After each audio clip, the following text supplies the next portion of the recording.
Araw sa ating lahat. Good day. So, before anything else, kamusta kayo? I hope you all are well and safe. It's been a while since our last upload and medyo naging busy with the accreditation and I'm really sorry if for my voice and if you cannot clearly understand me well today. Medyo yung accreditation fever ay naging fever talaga. So, medyo not feeling really well. But yeah, let's get into this. So, today, we will have Unit 4 and this is on giving meaning behind the art subjects. Now, this topic is very self-explanatory naman. I know na some of you have read the module ahead of time and yeah, let's get into this. First of all, we will talk about subjects in this specific lesson. So whenever we see artworks or art pieces, there's always that thought in our heads na ano, para saan yon? What is the message behind that art piece? Anong pinaparating nung artist? So yun yung laging nandun sa back of our head na parang tinatanong natin sarili natin na what is this all about? Parang ganon. So we got interested of the image which can be seen in the art. So this is what we call subject.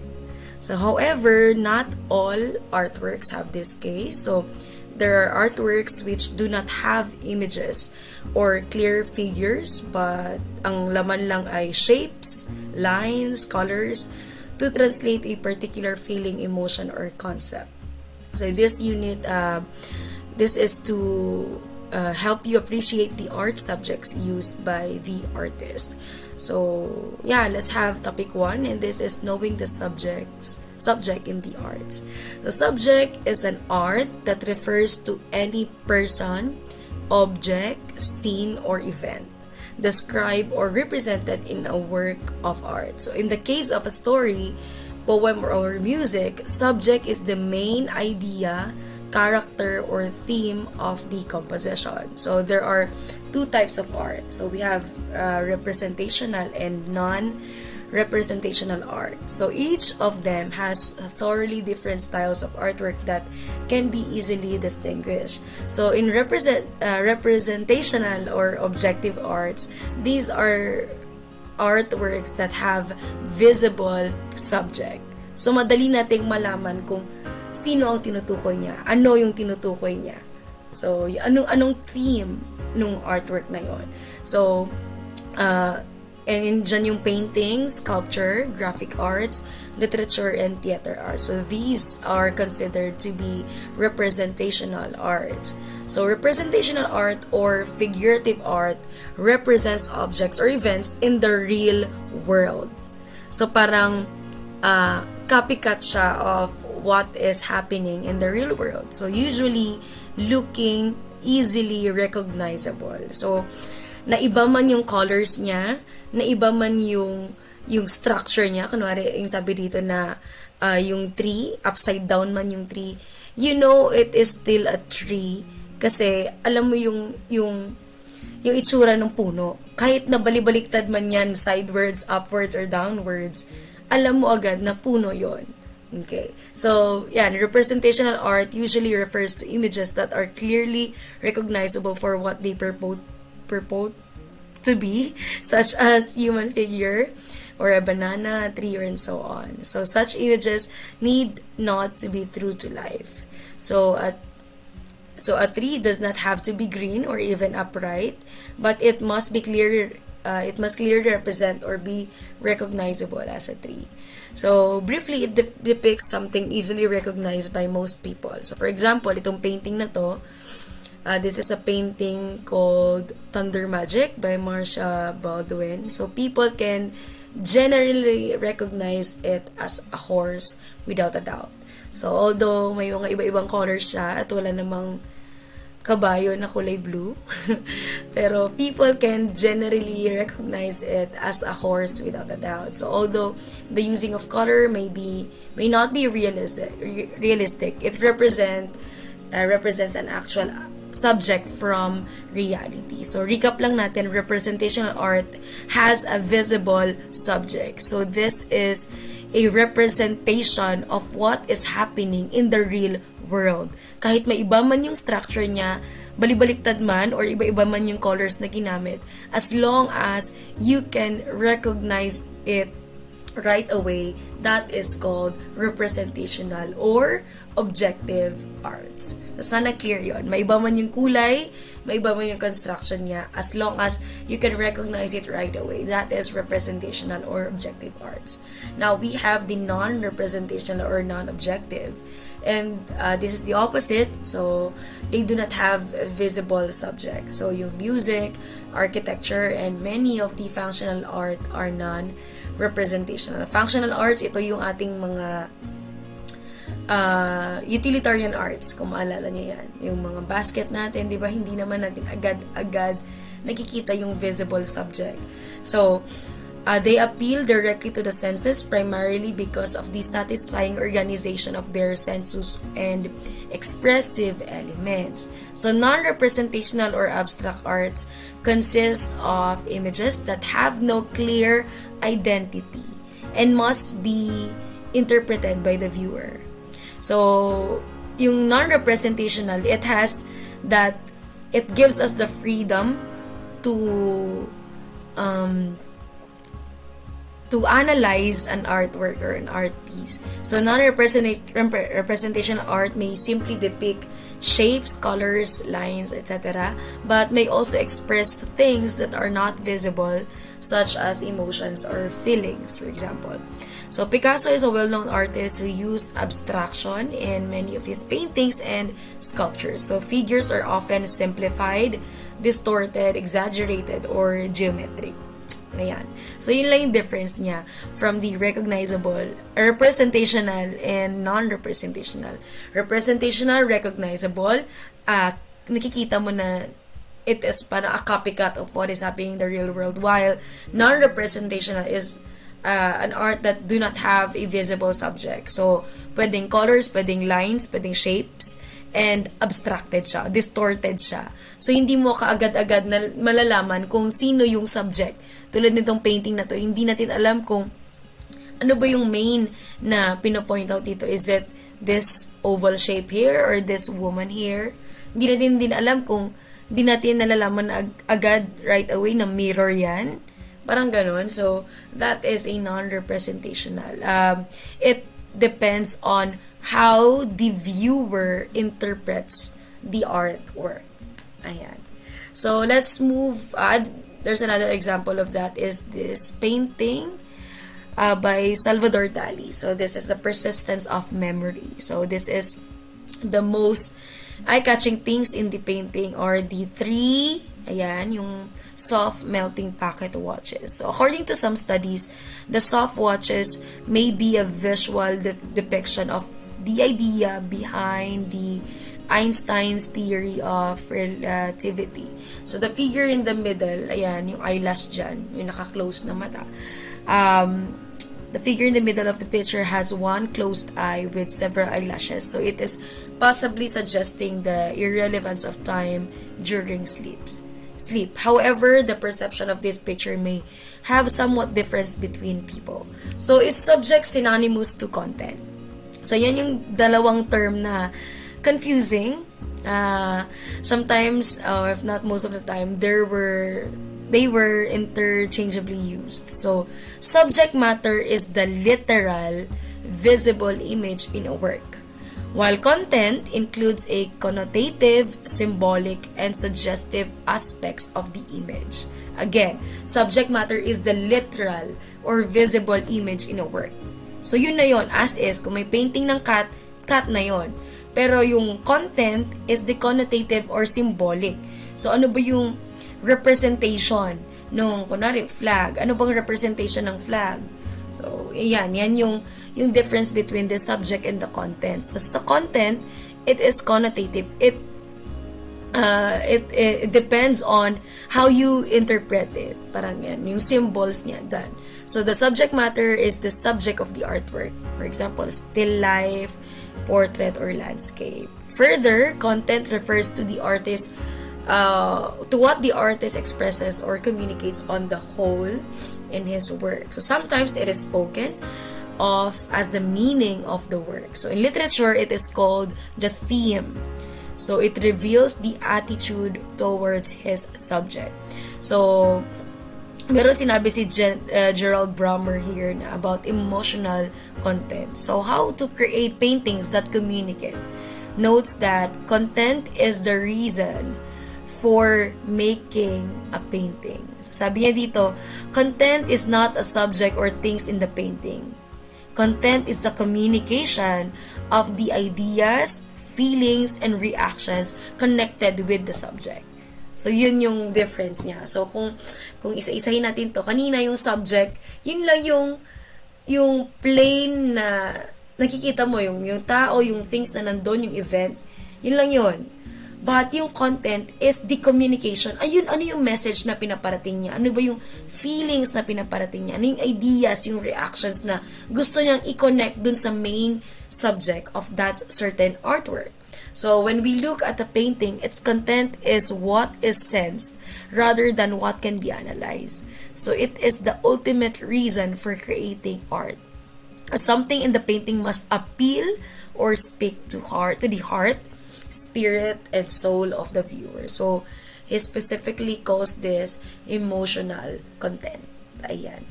So, pag once na nag-appeal yan to the heart, spirit, or soul, that is an example of emotional content. So, yun yung communication niya.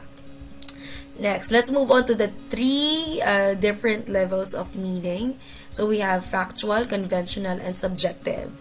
So, factual is the literal statement or the narrative content in the work, which can be directly apprehended because the objects presented are easily recognized. So, conventional naman refers to the special meaning that a certain object or color has a particular culture or group of people. Tulad din sabi ko kanina, yung flag, it can be is the agreed upon symbol for a nation. Yung cross naman is a symbol of faith.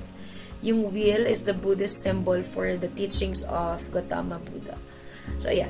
Next, we have subjective meaning. So, this is any personal meaning consciously or unconsciously conveyed by the artist using a private symbolism, which stems from his own association of certain objects or colors with past experiences. So, subjective, ibig sabihin, yung personal meaning na either consciously or unconsciously nako-convey ng artist. So, may mga private or mga secret symbolism siyang ginamit na associated with the objects, yung mga nangyayari sa past. So, this can be fully understood only when the artist himself explains what he really means. So, let's take a look of this example.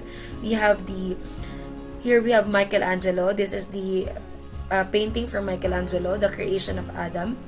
So, the subject here is the biblical art. So, factual meaning, factual is yung nakikita talaga natin, literal, it's the creation story, creation of man. While the subjective is man was created in the image and likeness of God. And the next subjective meaning is the endowment of intellect to a man from God. Ayan. Next, we have the common subjects depicted in art. We have landscape, seascape, and cityscape. So, artists have always been fascinated with their physical environment. So, Filipino painters have captured on canvas the Philippine countryside. So, alam natin yan na si Fernando Amorsolo ang isa sa mga nag-romanticize sa Philippine landscape. So, turning the rural areas into idyllic places where agrarian problems are virtually unknown.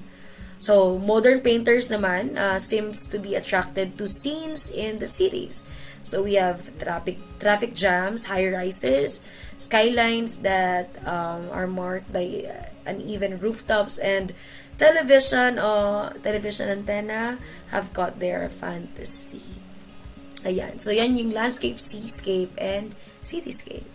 So, yan lang yung ating representation of the physical environment. So, ginagamit ng artist natin yung landscape, yung seascape, or yung cityscape to represent or to convey their arts. So, yan yung mga yan. And then, we have the still life. So, these are group of inanimate objects arranged in an indoor setting, such as flower arrangement or fruit arrangement. So, yan yung still life. Or musical instruments, dishes of food on dining tables. So, the still lifes in Chinese and Japanese painters usually show flowers, fruits, and leaves still in their natural setting and plucked from the branches. So, I know na the 90s would relate. Alala ko noon yung mama ko would buy posters, diba, from the Baratillo, kung maalala niyo yan. And nakita niyo mga fruits, ganyan, dinidikit sa dining, nandyan yung mga flowers, yung ganyan. Yan yung still life. So, flower arrangements or fruit arrangements, musical instrument arrangements, o yung tablescaping, yung mga yan. Yan yung still life. Next, we have animals. So, the earliest known paintings are representation of animals on the walls of caves. So, alam na natin yan. In fact, the carabao has been a favorite subject of Filipino artists. So, Romeo Tubuena's stylized carabaos have graced Philippine Christmas cards. So, Napoleon Abuena's bronze and marble sculptures have captured the strength and beauty of the animal. So, William Blake wrote as symmetry and the power of the tiger and the meekness of the lamb. And then Lawrence celebrated the regal bearing of Golden Snake in his poem Snake. And in conventional religious art, the dove stands for the Holy Spirit, and in representations of Holy Trinity. So the fish and the lamb are symbols of Christ, the phoenix of the resurrection, and the peacock of immortality. So madaling pagkasabi, animals, yan yung isa sa mga ginagamit ng mga artists as their subjects to represent different beliefs, to represent different thoughts or different ideas on, different symbols. Ayan. So, animals yung isa sa mga common subjects na ginagamit or common subjects na nadidepict natin sa artworks. Next, we have portrait. So, portrait is a realistic likeness of a person in a sculpture, painting, drawing, or print. So, beside the face, other things worth noticing in portraits are the subject's hand, which can be very expressive in his particular attire or accessory. So, they reveal so much of the person and his time. So, kung makikita nyo yan, portraits are also used to mark milestones in people's lives, such as baptism, graduations, and weddings are often occasions for people to pose for their portraits. So, in literature, yung Chaucer Prologue to Canterbury Tales is an interesting portrait gallery of a cross-section of the English society during the 14th century. So, there are Unforgettable Knight and his son, the Squire, the Muir Prowess, more worldly monk, and so on and so forth. So, dito lang, sa portrait, pinapakita yung likeness of a person. Whether it is a painting, a sculpture, or a drawing, or a print. So, that is parang a revelation of the personality of the person. So, makikita mo yan sa pictures or sa portraits. So, ginagamit din siya to mark our milestones. So, yung baptism, graduation, birthdays, and any occasion, so on and so forth. Next, we have human figures. So, human figures, the sculpture's chief subject has traditionally been the human body. So, either nude or clothed. So, the grace and ideal proportions of the human form were captured in religious sculpture by the ancient Greeks. So, to them, physical beauty was a symbol of moral and spiritual perfections. Thus, they portrayed their gods and goddesses as possessing human shapes. So, early Christian and medieval artists seldom represented the nude figure. So, the figures they used to decorate the entrances and the walls of their churches were distorted. So, as to not call undue attention to the sensuous physical shape and distract the mind of the spiritual thoughts. So, however, Renaissance artists reawakened an interest of the nude human figure. So, pag may nakikita kayo mga nude sculpture, that is a representation of the physical beauty. Or, yung physical beauty kasi, that is a symbol of the moral and spiritual perfection. So, parang pinapakita ka nila na nude siya parang to represent na we are created that. Yun, parang ganon. So, yun yung reason why may mga sculptures na naka-nude talaga. So, however, ayun sabi nga dito, Michelangelo's David shows a closer tie with the Greek sculpture that with the Romanesque ones. So, ayan, yun yung reason behind that is to symbolize or to show the symbol of moral and spiritual perfections. Next, we have everyday life. So, artists have always shown deep concern about life around them. So, that's either a children at play, your street musicians, candle vendors, and so on and so forth. I'm really sorry. Next, we have history and legend. So, history consists of verifiable facts as legends of unverifiable ones. So, we have the Blood Compact or not at Malacanang. This commemorates the agreement between si Catula and Legazpi when they sealed by drinking wine with the blood, drops of blood in it. And then we have the One Luna's prize-winning spoliarium. So, yan yung nagdidepict dun sa mga nangyari sa ating early Roman Empire. And then we have the Fort Santiago and the Malakas and Maganda. So, in other words, history and legend, ginagamit natin to represent or to preserve life. So, bakit gumagamit, bakit history and legends are one of the depiction of art? Because, one of the reasons why people do art is to preserve life or to represent and preserve life. So, kahit namatay na sila, kahit nawala na sila sa mundo, these artworks or these art subjects are a preservation or parang we have the chance to reminisce then what had happened in the past. Ayan. So, yun yung reason behind bakit ginagamit ang history and legend and so on and so forth. Next, we have religion and myth. So, most over the world, religions have used arts to aid worship, to instruct, to inspire feelings of devotion, and to impress and convert non-believers. So, some Filipino artists attempted to render in art not only traditional religious themes, but folk beliefs in creatures of lower mythology, such as tikbalang and so on and so forth. So, ayan, dyan, basahin nyo na lang yan. Next, we have dreams and fantasies. Dreams are usually vague and illogical. So, artists, especially the surrealists, have tried to depict dreams. So, as well as the grotesque terrors and apprehensions that lurk in the depths of the subconscious. So, the Great Masturbator is one of the earliest Salvador Dali surrealistic works from the period he was fascinated by Freud's psychoanalytic theory and obsessed by analyzing unconscious aspects of self. So, yan yung ego structure and so on and so forth. So, therefore, the painting, The Great Masturbator, is a kind of self-portrait view on an artist's overgrown ego and its transformations, post and dreamlike surreal landscapes, along with various objects of desire, beloved gala or desert oasis, but also accompanied by paranoid fears of unknown, faceless figures and insects. So, yan lang mga yan.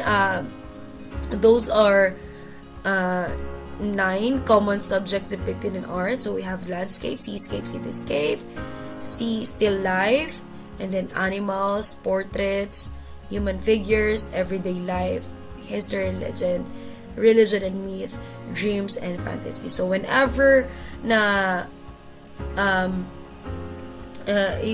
whenever na maka-encounter tayo ng artwork or art pieces, we can easily uh, classify it, or we can easily analyze the subject, whether it is the landscape or the seascape, or whether that artwork is a still life or an animal representing beliefs, ideas, and so on and so forth. So yun lang yung meaning behind the art subjects. Again, there's a difference between a subject and a content.